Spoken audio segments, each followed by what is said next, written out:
Hi అండి, welcome back to my channel OTT talks. Previous ఎపిసోడ్లో ఆ బాబ్ మీద నింద మోపే ముందు తనతో ఎవరైనా మాట్లాడారా అని అంటుంది మిస్ ఘోష్. మరి ఈ ఎపిసోడ్లో ఏమవుతుందో చూసేద్దామా? పదండి. ఇలాంటి సమాధానాలు లేని ఎన్నో ప్రశ్నలు నా దగ్గర కూడా ఉన్నాయి. మీరే చెప్పండి, ఆ పిల్లాడు అర్ధరాత్రి పూట హాస్టల్ నుంచి ఎందుకు పారిపోయినట్టు, డీన్ వ్యాస్ ఇంటికి ఎందుకు వెళ్ళినట్టు అని అడుగుతారు చంద్రప్రకాష్. వాడలా చేయటానికి కారణం వాడికి హాస్టల్ నచ్చలేదు కాబట్టి అని అంటారు మిస్ ఘోష్. మరి తన చేతిలో ఐరన్ రాడ్ ఎందుకుంది అని అడుగుతారు చంద్రప్రకాష్.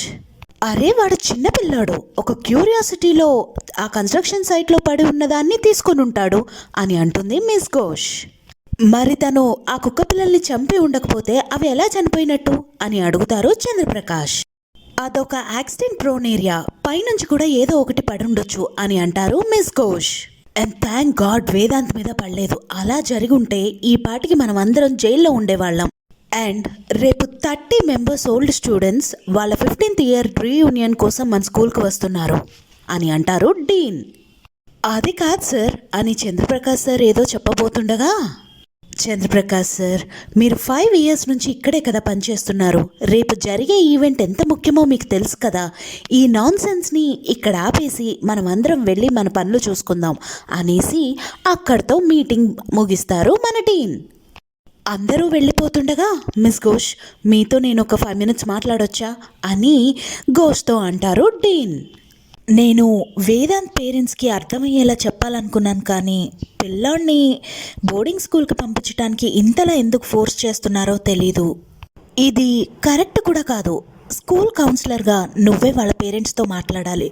ఆ బాబు ఈ స్కూల్లో ఉన్నంతకాలం చక్కగా బిహేవ్ చేయాలి అని అంటారు డీన్. తను క్వైట్ కిడ్డే, డైనింగ్ హాల్లో చూశాను. ఒంటరిగా కూర్చుంటాడు, సైలెంట్గా కూర్చుంటాడు. నేను ఫస్ట్ తనతో మాట్లాడి తన్ని అర్థం చేసుకోవటానికి ట్రై చేయడానికి కొంచెం టైం ఇవ్వండి అని అంటారు ఘోష్. తప్పకుండా, నేను మీ జాబ్ ఎలా చేయాలి అనేది చెప్పాలనుకోవట్లేదు, కానీ వేదాంత్ని అన్ని రీయూనియన్ యాక్టివిటీస్ నుండి పక్కన పెట్టాలనుకుంటున్నాను. తను స్ట్రెయిట్గా క్లాస్ నుండి మీ ఆఫీస్ రూమ్కి వచ్చి అక్కడి నుంచి హాస్టల్కి వెళ్ళాలి అని అంటారు డీన్. దానివల్ల సిచ్యువేషన్ ఇంకా వర్స్గానే అవుతుంది అని అంటారు సుప్రియా ఘోష్. నాకు తెలుసు సుప్రియ, కానీ నేను ఎలాంటి రిస్క్ తీసుకోవాలనుకోవట్లేదు విఐపీస్ ఉండంగా అని అంటారు dean. Okay sir, thank you అని అక్కడి నుంచి లేచి వెళ్ళిపోతారు ఘోష్. ఘోష్ వెళ్తుండగా చంద్రప్రకాష్ సార్ ఘోష్ దగ్గరకు వచ్చి, మనం చేసిన తప్పులు మనం మర్చిపోవచ్చు, కానీ ఆ తప్పులు మనల్ని వదిలి వెళ్ళవు. డీన్ వ్యాస్ చనిపోయిన దగ్గర నుంచి మన స్కూల్లో ఒక యజ్ఞం జరిపించాలని అడిగాను, కానీ ఎవరూ నా మాట వినలేదు అని అంటారు చంద్రప్రకాష్. సార్, డీన్ వ్యాస్ హార్ట్ అటాక్తో చనిపోయారు. ఆ బాడీ ఆ టైంలో అలాగే అవుతుందని డాక్టర్సే చెప్పారు అని అంటుంది ఘోష్. తను చనిపోయినప్పుడు మీరు చూసారా? కానీ నేను చూశాను. ఇంతకుముందు ఎప్పుడూ చూడని విధంగా భయంకరంగా ఉంది, నేను చూశాను అని చంద్రప్రకాష్ ఏదో చెప్పబోతుండగా స్కూల్ బెల్ రింగ్ అవుతుంది. అప్పుడు అక్కడి నుంచి వాళ్ళు వెళ్ళిపోతారు. ఇక నైట్ హాస్టల్ మెస్లో డిన్నర్ చేస్తూ ఉండగా అక్కడికి వేదాంత్ వస్తాడు. వేదాంత్ రాగానే పిల్లలందరూ తనని చూసి, సైకో వచ్చాడు, మన దగ్గరికే వస్తున్నాడు అని మాట్లాడుకుంటూ ఉంటారు. కానీ వేదాంత్ మాత్రం అవేమీ పట్టించుకోకుండా వెళ్ళి తన ప్లేస్లో కూర్చుంటాడు. అది సరే, కానీ అసలు ఆ రోజు లాకర్ నుండి వాడు బయటికి ఎలా వచ్చాడు అని అంటాడు ధ్రువ్.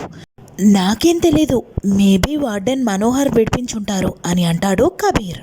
మరి అలా అయితే వార్డెన్ మనోహర్ దగ్గర మన గురించి ఎందుకు చెప్పలేదు? అలా చెప్పుంటే ఇప్పటికి మనని బయటికి తరిమేసి ఉండేవాళ్ళు. వాడు బెటర్ మన గురించి ఏమీ చెప్పకపోతేనే అని అంటాడు ధ్రువ్. డోంట్ వరీ, వాడు మన గురించి ఎవరికీ చెప్పడు. వాడికి బాగా తెలుసు వాడు మన గురించి ఎవరికైనా చెప్తే మనం ఏం చేస్తామని అని అంటాడు సార్థక్.